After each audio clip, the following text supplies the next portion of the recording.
Hi friends, எல்லோரும் எப்படி இருக்கீங்க? நாங்கள் ரொம்ப நல்லாயிருக்கோம். பாப்பாங்களுக்கு 2 பேத்துக்குமே குவார்ட்டர்லி லீவ் விட்டாச்சு. அதனால வெளியே போகணுன்னு ஒரே இடம். காலேஜ் முடிஞ்சு போனோடனே சர்க்கஸ் எங்கள் ஊரில் போட்டிருக்காங்க, அங்கே கிளம்பிட்டோம்.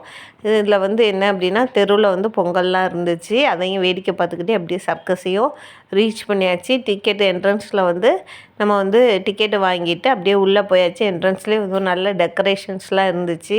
அதுவும் ரொம்ப பார்த்துட்டு நல்லா வேடிக்கை பார்த்துட்டு உள்ளே போயாச்சு ஃப்ரெண்ட்ஸ். சர்க்கஸும் ஸ்டார்ட் ஆயிடுச்சு. சர்க்கஸில் நிறைய இது பண்ணாங்க. கொஞ்ச நேரத்துலேயே யாழ்னிலாவுக்கும் அக்ஷராவுக்கும் ஸ்நாக்ஸ் தேடிச்சு. அதனால் யாழ்னிலா பஞ்சு மிட்டாயும், அக்ஷரா பாப்கார்னும் நல்லா வாங்கி சாப்பிட்டாங்க. சாப்பிட்டதுக்கப்புறம் எங்கள் பாப்பாவுக்கு ஒரு விபரீத ஆசை வந்துருச்சு. ஏணி வச்சு அந்த அக்கால ஏணி இல்லாமல் ஏறி இருக்கா. என்னன்னு சொல்லி பார்த்தீங்க அப்படின்னா, இதுதான் மேலே ஏறணுன்ட்டு அங்கே ஒரு க்யூப்லாம் வச்சு நல்லா ரொட்டேட் பண்ணியிருந்தேன். இந்த க்ளோபும் செமையாக இருந்துச்சு.